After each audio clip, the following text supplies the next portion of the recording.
tema para esta mañana es cómo nos ve Jesús. Y el relato se encuentra en Marcos, capítulo 1, comenzando en el versículo 29. Cuando ustedes y yo tenemos amigos o familiares que nos visitan, nos encanta llevarles a conocer esta gran ciudad donde vivimos con el mejor clima de todo Norteamérica. Sospecho que cualquier persona que visita nuestra ciudad se tiene que quedar asombrado de los contrastes notables que contiene. Ustedes y yo los podemos llevar por los barrios de la gente rica en Beverly Hills, y raras veces lo hacemos, pero a veces creo que sería útil llevarlos a las áreas de downtown, donde están los que viven en Skidmore. Ustedes y yo nos podemos llevar al campus de UCLA, USC, todas las universidades que tenemos aquí, una mejor que la otra, donde pueden educarse los que tienen plata e inteligencia. Y podemos llevarlos a McDonald's, donde están todos los burros que no quieren estudiar. Podemos llevarlos por muchas zonas, como Disneylandia, que según declaran en el cartel de la puerta es el lugar más feliz de la tierra. O podemos llevarlos a los hospitales, donde hay gente muriendo en medio de enfermedades horrendas. Podremos llevarlos en muchas direcciones y ver contrastes notables. Podría llevarlos aquí a una de las oficinas donde hay ejecutivos que están allí, en una oficina donde el alquiler cuesta $10,000 por mes. Podríamos mostrarle a la gente humilde, los jornaleros que no saben si mañana van a tener trabajo y van a comer. Nuestra ciudad es una ciudad de contrastes muy fuertes. Sin embargo, estoy convencido que si el Señor Jesús visitara nuestra hermosa ciudad, Él no vería las cosas que ustedes y yo marcamos.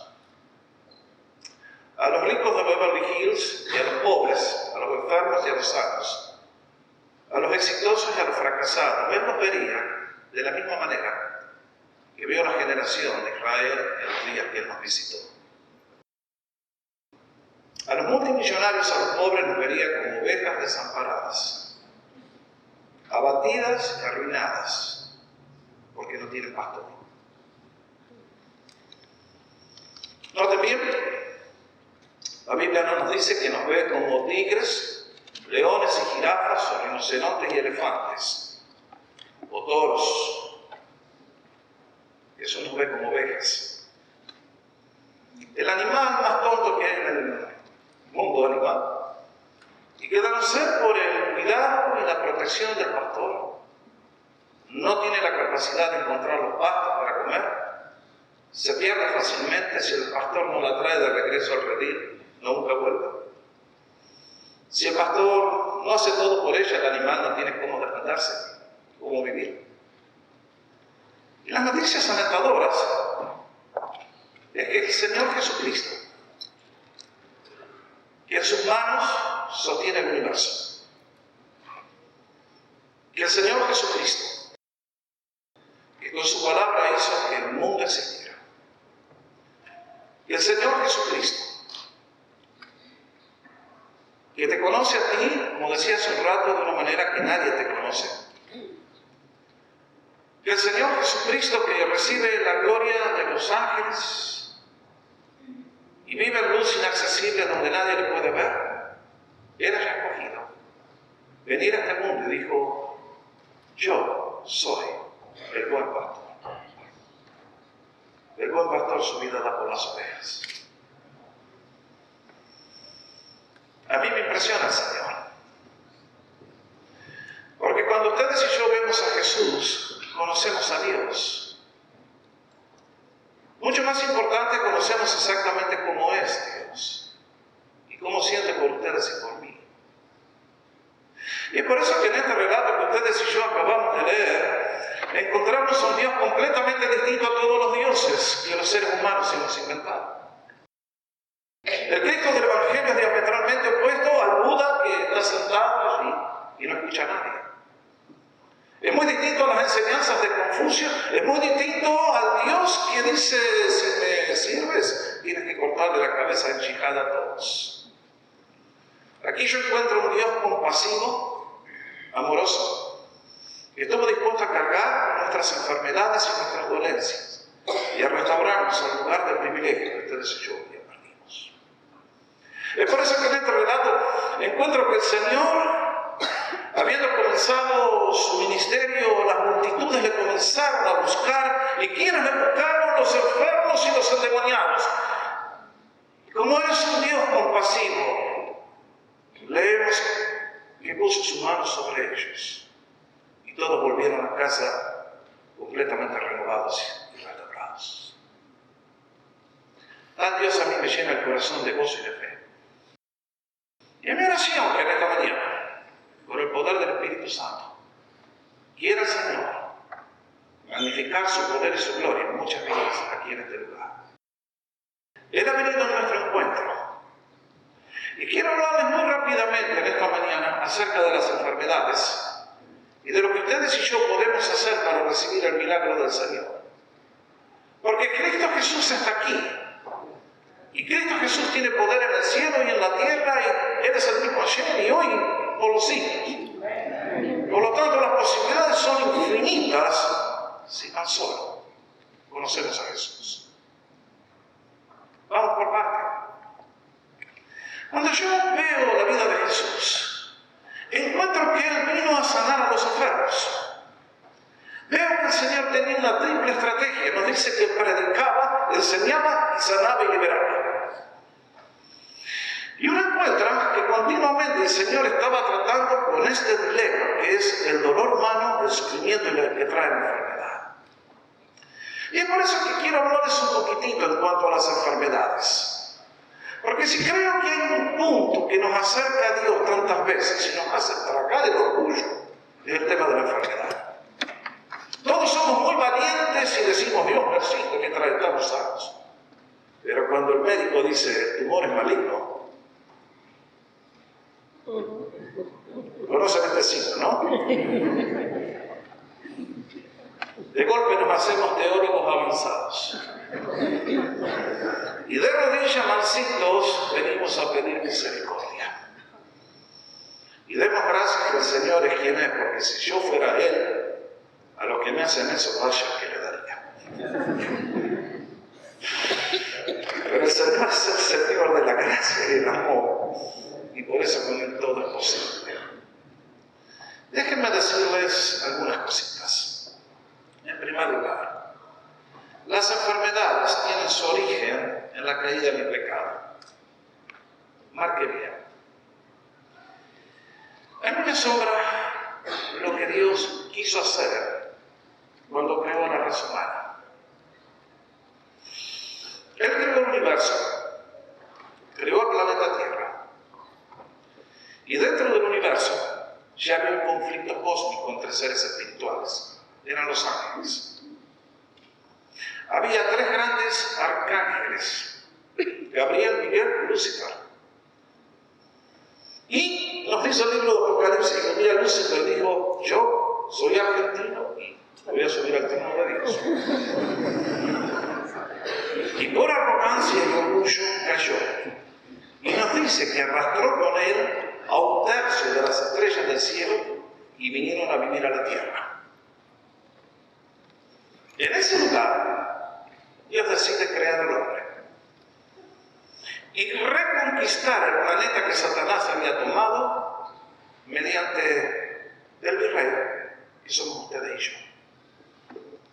Él creó un ser humano con capacidades semejantes a él en muchos aspectos, con la posibilidad de hacer decisiones, y unido a él podíamos trabajar como sus representantes para despojar a Satanás.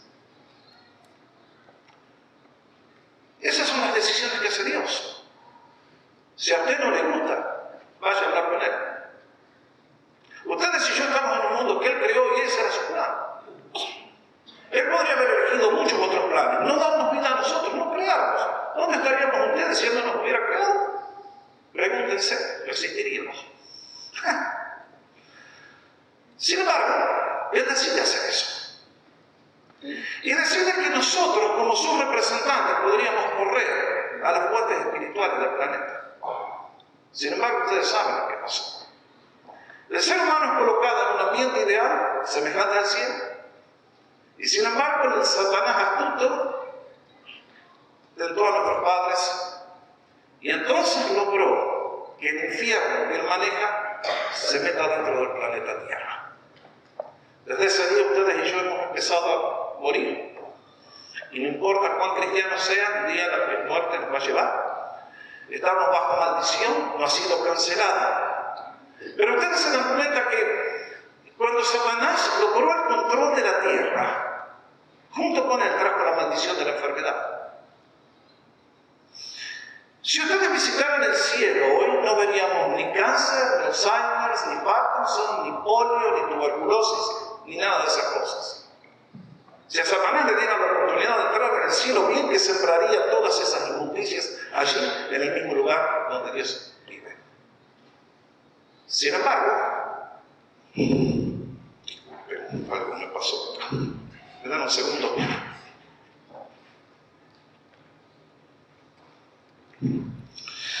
Gracias, disculpa. Sin embargo, eso no es posible. Pero en este lugar, Él ha sembrado todas estas cosas por las cuales ustedes y yo sufrimos y finalmente morimos. Ustedes, cuando leemos que el cristiano ha sido colocado en un lugar de privilegio, nos cuesta comprender. Sin embargo, no lo olvide, ya lo voy a explicar en un instante mejor. Usted ha sido llamado a ser libre de toda esa maldición. Vamos por parte. Segundo, hay enfermedades que son causadas por demonios en forma específica. En el día de hoy, si yo fuera a decir esto, a las clases de la universidad me tomarían por loco. Pero este libro bendito, que es la palabra de Dios, es el manual de la vida y es el mapa para la existencia. Allí en el Antiguo Testamento hay una historia que es patética. Es la vida de un hombre que amaba a Dios y estaba viviendo una vida perfecta. Debido a su piedad, a su vida de oración, había colocado un cerco alrededor de su familia. Y llega un día que Satanás se presenta delante de Dios y le dice: míralo a ese te sirve porque le diste todo. Y Dios le dice: bueno, ok, te lo dejo que lo toques. Y nos dice que en ese momento vino una tragedia inexplicable en la vida de Job. Y como Job no renunció a Dios, Satanás, el pérfido, se vuelve a presentar y le dice: sí, claro, todavía no te blasfemó en la cara porque tiene la salud intachable. Y Dios dijo: ok, te dejo que lo toques. Y nos dice que Job vino con una sarna inmunda que no tenía cómo calmarse las picazones y tomaba un tiesto de ladrillo y con eso se rascaba. Mis hermanos, si hubiéramos llevado a Job a un hospital, los médicos lo hubieran encontrado cuál era la enfermedad. Porque lo que tiene origen en el mundo del espíritu no tiene solución humana. Hace años atrás, allá en Argentina, tuvimos un caso muy notable. Fue el caso de un hijo de un pastor, que tuvo todos los privilegios de vivir bien y sin embargo se dedicó a vender seguros y en la venta decidió no ser tan honesto. Y un día fue una señora y le vendió algo y la señora dijo: no quiero esto, y el hombre la estafó. No sabía que esa mujer era una bruja. Y en venganza la bruja le dijo: usted va a morir de la enfermedad de los 7 demonios. Y efectivamente, a los 3 meses, el muchacho estaba en la tumba. Murió por 7 enfermedades que los médicos nunca supieron qué eran. Satanás tiene poder. Ahora, quiero decirles esto, porque muchos de ustedes que no conocen a Dios no tienen ninguna protección. Y ustedes que conocen a Dios, les voy a rogar que nunca sean descuidados con su salvación. El hecho que Dios me ha perdonado, me ha salvado, no me da derecho a andar haciendo cosas raras. Ya hablo un poquito más en un minuto. Tercero, el pecado daña nuestros órganos. Ustedes y yo somos una unidad de cuerpo, alma y espíritu. Cuando el alma está mal, se afecta al cuerpo. Cuando el espíritu se descontrola, el cuerpo sufre las consecuencias. La gente que vive sin Dios vive enferma. Bueno, quisiera recordarles que muchas enfermedades las creamos nosotros mismos. Mejor dicho, en lugar de cuidar el cuerpo que se nos ha dado, lo maltratamos y le alimentamos con cosas que lo destruyen. Por ejemplo, ustedes saben lo que es el efecto que hace el tabaco, ¿cierto? ¿Cuántos años se acorta la vida de un individuo que fuma todos los días? Nos dicen los científicos, 11 años. 11 años se acorta la vida de un fumador. Ustedes saben lo que hace el alcohol con el hígado, ¿no es cierto? Es trágico. El hígado no fue criado para que lo destruyamos con los excesos.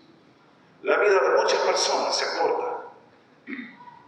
Pero aunque en el día de hoy mucho no se habla en el tema del azúcar, ¿no es cierto? El otro día le digo a Christopher, yo quiero que te mueras pronto. Por eso te compré una caja de Coca-Cola. Qué padre tan cariñoso. Pero ustedes saben lo que va a pasar. Nosotros sabemos que el tabaco te va a matar a 60 años, te va a traer un cáncer de pulmón. Lo que no sabemos es que a los 60 años también te puedes quedar ciego por la diabetes. Y nosotros le metemos toneladas de arroz al cuerpo, y toneladas de harina, y toneladas de pasta, y toneladas de cosas que nos destruyen. Bueno, el quinto principio que les quiero dejar es: nunca debemos rechazar los avances que ha hecho la ciencia. Nunca lo olvide. Hay lugares donde se predica que solamente Cristo sana y nosotros no necesitamos de los médicos. Eso es un error.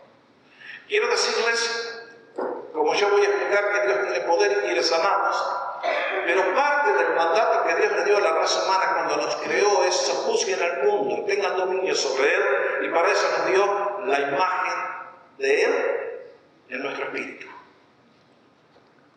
¿Cómo creen que Mozart compuso música tan sublime cuando el hombre murió a los 32 años, posiblemente por el abuso del alcohol? Porque Mozart tenía la imagen de Dios en él. Y Beethoven, a pesar que también tenía los mismos problemas, tenía la imagen de Dios en él. Y por eso compuso las cosas que compuso. Y es por eso que un médico puede ser un borracho y puede jugarse toda la vida, toda la plata allá en Las Vegas, y sin embargo descubrir la cura para una vacuna. ¿Por qué? Por la imagen de Dios que todos llevamos. Por eso, nunca debemos divorciar ciencia y fe. Es fatal. Demos gracias por los médicos y los enfermeros y toda la gente que estudia, que se prepara y allí van a investigar para traer la sanidad a nosotros. Yo doy gracias por el doctor Yamada, miembro acá de la iglesia, que hizo todos esos experimentos para sacarme las piedras del riñón el año pasado.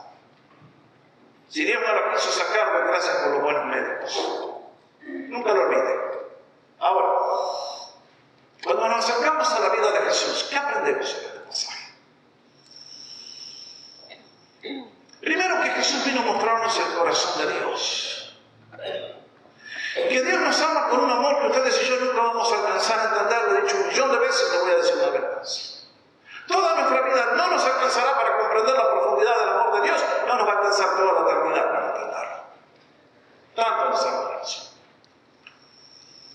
Segundo, que Jesús vino a restaurarnos.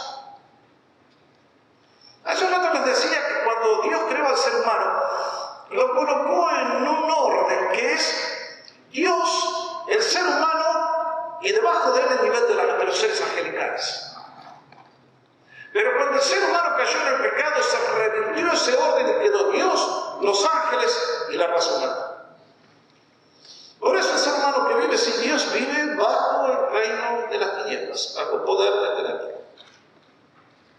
Él no se escapa nunca. Al contrario, está contento de servir. Y piensa que la religión nuestra es una tontera. ¿Ustedes han visto alguna vez cómo un gato juega con un ratón? ¿Alguno conoce? Ojalá que nunca lo tengan que ver. Es un espectáculo deprimente. Ya en el año 87 fui por primera vez a conocer Esquel, el lugar donde Francis nació, y en el hotel donde estábamos, vamos a comer desayuno un día, y al otro lado de la ventana de repente me veo un gato que venía con un ratón en la boca. Y lo tuvo ahí, jugó con él. Entonces lo dejó que el ratón se escape. Cruzó un camino, se fue a meter entre los yuyos, hizo el esfuerzo el ratoncito, al minuto fue el gato, lo cazó de vuelta, lo volvió a traer. Y otra vez, el ratoncito, otra vez fue el gato, lo cazó de acá atrás, de vuelta. Terminó el desayuno, desgraciado gato. Si hubiera tenido una pistola, lo mataba. Pero ya la comida estaba servida y no podía hacer nada, así que pienso y fue depresivo. De acuerdo, listo. Cuando llegó el momento se cansó de jugar el otro. Satanás es igual. A los seres humanos eso es lo que les hace. Les da fama con los rocos, les da fama con esto, les da fama. Y cuando se cansa de ellos, le dice, bueno, ahora vamos allá. Interesante. Sin embargo, Jesús vino a restaurarnos. Y cuando nos dice restaurarnos la Biblia, es porque primero vino a ofrecernos salvación, perdón de pecados. El camino de regreso a la casa del Padre una vez más y salvación por siempre jamás. Jesús con su muerte canceló el castigo, la presencia y el poder del pecado sobre nuestra vida. Él vino a hacernos sus hijos y a darnos libertad por siempre jamás. Por un solo acto de fe una persona puede recibir ese regalo. Pero es mucho más que eso. Él vino a restaurarnos a la posición de donde caímos. Cuando el creyente acepta a Jesús, nos dice la Biblia, estamos sentados en lugares celestiales con Cristo. ¿Qué quiere decir eso? Yo estoy sentado acá en el banco de la iglesia, pastor, y esto requiere fe. En el mundo invisible, ustedes y yo no nos damos cuenta que ustedes y yo, como el orden se alteró, ustedes estamos ahora, como Cristo está sentado en el cielo, es una figura de lenguaje para decirnos que como Él está sentado en el lugar más alto de poder en la creación y domina todo, el creyente que tiene fe está sentado junto con Él, y si tiene fe, puede comandar el mundo invisible que se lo opone. Amén. Y cuando dice que ha sido restaurado, también quiere decir que Jesús vino a restaurar nuestra salud. Por eso leímos el relato de Mateo donde nos dice que Jesús hizo todas esas sanidades para recordarnos que Él en la cruz cargó con esa maldición y que cargó con todas nuestras enfermedades y nuestras dolencias. Tercero, lo que aprendo en este pasaje es que Jesús nunca utiliza un método para sanar a los enfermos. Los seres humanos somos dados siempre a ser medio fanáticos y a desbalancearnos. Estoy seguro que si los tres ciegos que un día leemos el relato en el Evangelio, que a uno le sanó dando la palabra, a otro lo sanó y a otro le puso mal, si un día se juntaran y comenzaran a discutir cómo te sanó Jesús, hubieran salido los bautistas, los presbiterianos y los pentecostales. Muchos no van a entender lo que estoy diciendo, pero algún día lo van a entender. Lo que quiero decir es esto: el Señor no estaba sujeto a un límite, a un método. En un día a un ciego lo sanó de una manera, y ahora, cuando nos acercamos al relato de la madre de Pedro, encontramos allí que esta mujer nos dice la Biblia que tenía fiebre. Y ella estaba sumida, reducida a la impotencia a la cama. Jesús se acerca, la toca. Y lo otro que aprendo de Jesús es que Jesús ve lo que nosotros no vemos. Porque nos dice que inclinándose hacia ella, reprendió a la fiebre. Y uno dice, Señor, ¿qué pasó acá? Yo no reprendería este pedazo de madera porque no tiene oídos.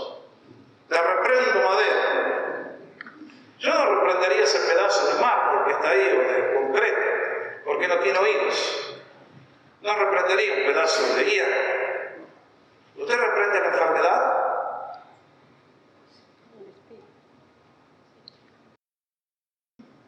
Mire si entra al salón del médico y el médico le dice, te reprendo fiebre. Usted dice, no, me voy de acá, le quitan la licencia al médico.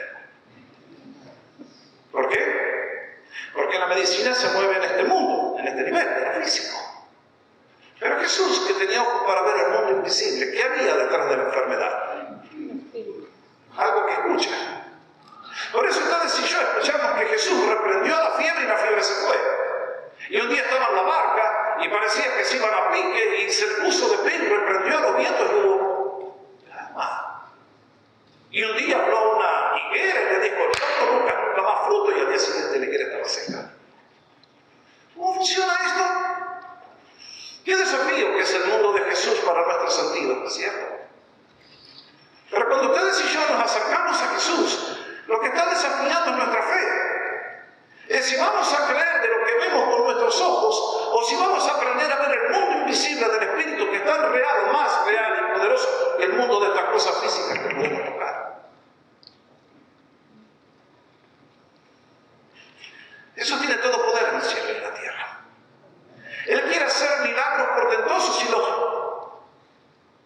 ¿Cómo podemos entonces recibir sanidad de Jesús?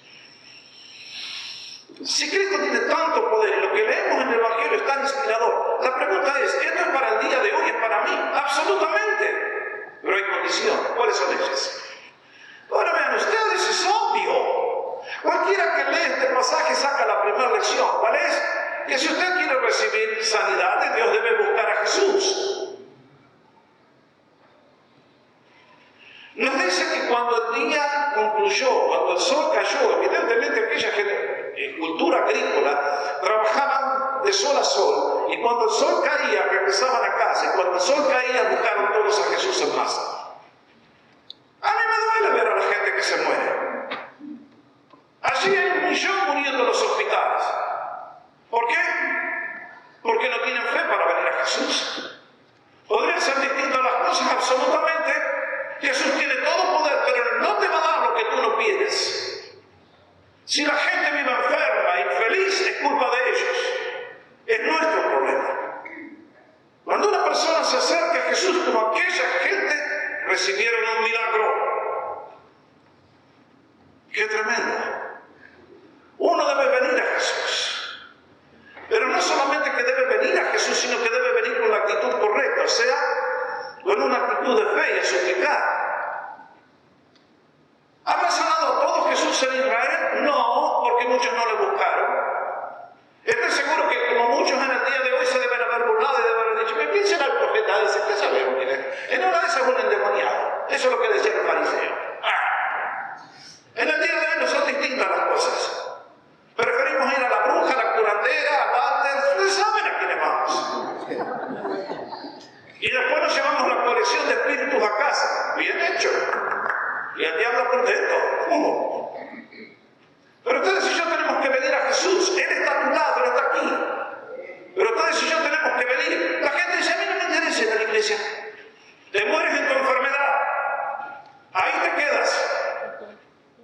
Jesús te ha mandado un libro, la Biblia. Te ha mandado amigos de la iglesia. Te ha mandado, tú no vienes. ¿A quién le vas a echar la culpa? Sino a ti mismo. Aquella gente supo que había una oportunidad y vinieron corriendo. ¿Y qué encontraron de Jesús? Respuesta: no los envió con las manos vacías. Tercero, cuando Dios hace un milagro, debemos honrar a Dios con nuestras vidas. Tanta gente que conozco un día recibe un milagro de Dios. ¿Y saben una cosa? Después de 4 o 5 meses lo pierden. ¿Por qué? Porque no son fieles a Dios. Dicen, me gané la lotería. Y ahora con la lotería creo que quiero. Ya está. El Señor me hizo un milagro y ahora vuelvo a darle al alcohol como le pedí antes o peor. Porque ya que me sané, le damos. Mis hermanos, esto es un modo de pensar absurdo. El Señor en el capítulo 5 de Juan leemos que sanó a un paralítico que había estado postrado por 38 años. ¿Ustedes saben lo que es la frustración de estar paralítico por 38 años? Y Jesús lo volvió a la vida y lo hizo caminar. Y entonces le hizo una advertencia que como quisiera, ¿por qué no abren su Biblia y marcan este versículo que va a aparecer en la pantalla? Hagan algo por ustedes mismos. Abren sus Biblias y marquen Juan 5:14. Porque dice aquí, después lo halló Jesús en el templo y le dijo,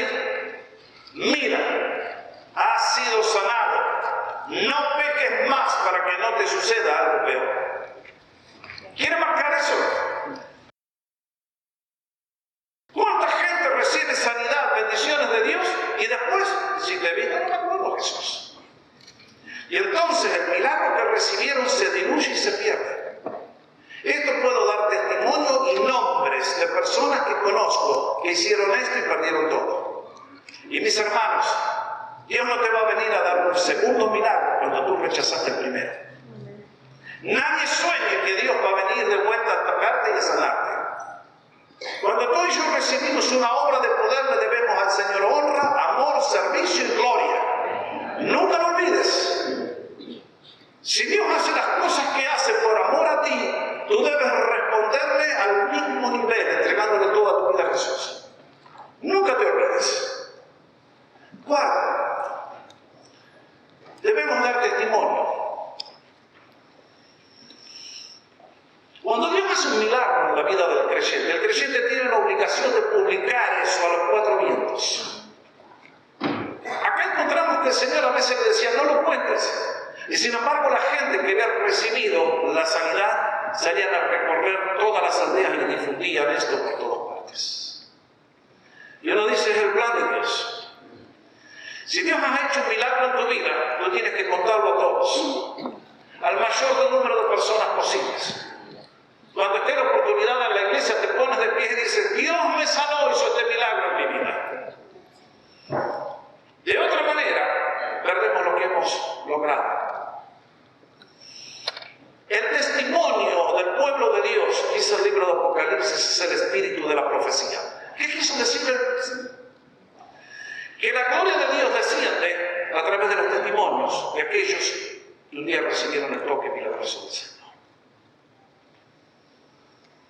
Cuando uno tiene esta historia, a mí me deja dos desafíos. El primero de ellos, y es que Dios no ha cambiado. Que Dios esta mañana se ha acercado a nosotros porque quiere hacer lo mismo en tu vida y en la mía. Dios conoce tu cuerpo. Dios conoce tu corazón, Dios conoce tus necesidades, Dios sabe todo de ti. Jesús nos recordó, hasta los cabellos de nuestra cabeza están contados. Asombroso. En algunos casos, para Jesús es más fácil porque hay algunos que ahora se rapan. Pero hasta ahí no conoce el Señor. Lo segundo que encuentro es que cuando leo este relato, el Señor dijo que viendo aquella multitud de gente desamparada, perdida, sin esperanza, mirando a los discípulos les dijo, rueguen al Señor de la cosecha que envíe obreros a su cosecha. ¿Qué estaba diciendo?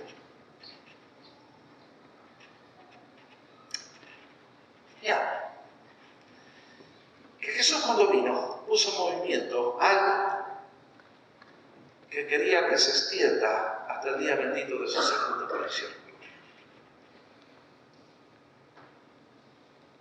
Y que a partir de ahora el espíritu que él tuvo y el poder que él tuvo sería puesto en hombres y mujeres de carne y hueso, como él fue cuando tomó nuestra humanidad, y que por la fe estarían dispuestos a reproducir su ministerio.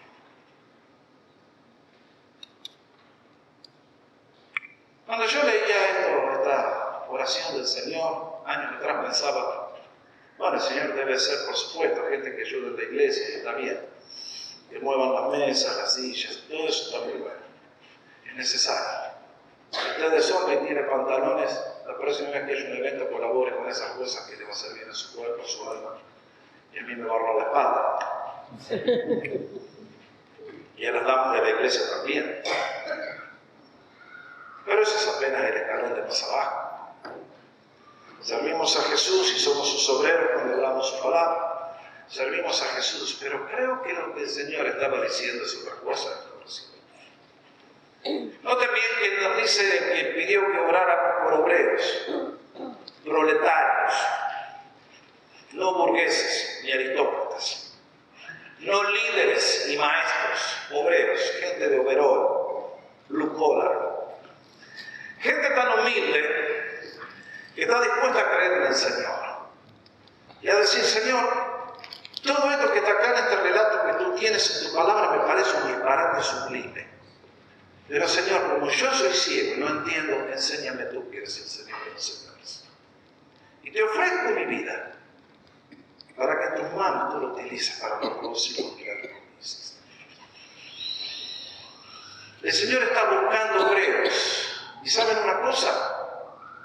Tú no te puedes ofrecer así nomás. El Señor dijo, oren al Señor de la cosecha, que envíe obreros a su cosecha. Yo nunca le voy a pedir a ninguno de ustedes que sirva al Señor.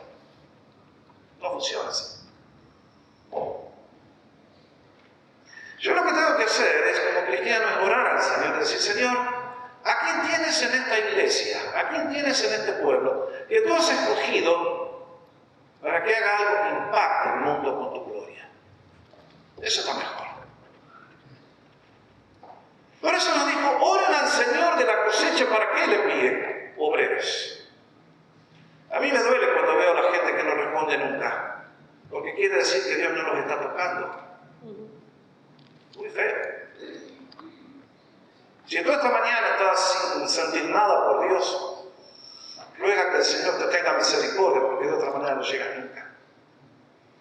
El Señor nos dijo, júntense, oren, y el Señor, moviendo su espíritu, envía obreros a la labor. Mis hermanos, Dios en este momento está buscando obreros. Comunidad existe para continuar la misión de Jesús, buscando nuevos obreros. Y mi mensaje como vuestros pastores, abrirle las puertas a ustedes, despertar vuestra fe, abrir nuestros ojos a las oportunidades que están a nuestro alrededor, y que si tú eres un hombre de carne y hueso cargado de pecado, faltas, qué lindo, eres el mejor candidato a la bendición de Dios. Porque Dios no está buscando santos ni gente perfecta, sino gente humilde y pecadora que necesita el toque de la gracia del Señor y un vaso simplemente de barro donde pueda llenar con su cuerpo. Ese es el plan de Dios. Acá hay jóvenes que son candidatos para esa bendición. Hay personas mayores, hay personas ancianas, todos somos candidatos a ser utilizados por Dios si realmente lo buscamos y lo pedimos. Yo oro por todos ustedes. Y el gozo más grande que tengo es ver la cantidad de gente que Dios levanta todos los años, sin que yo mueva un dedo, porque es su obra. Yo solamente tengo que orar. Es por eso que en el día de hoy las posibilidades que Jesús nos ofrece son inmensas. Es por eso que Cristo poderoso está aquí. Y si tú en esta mañana te acercas a Él y le pides, Señor, ten misericordia de mí, el Señor lo hará. Y si tú quieres ser salvo, el Señor te salvará. Y si quieres recibir un toque de su mano, el Señor lo va a hacer. Pero tenemos que venir a Jesús.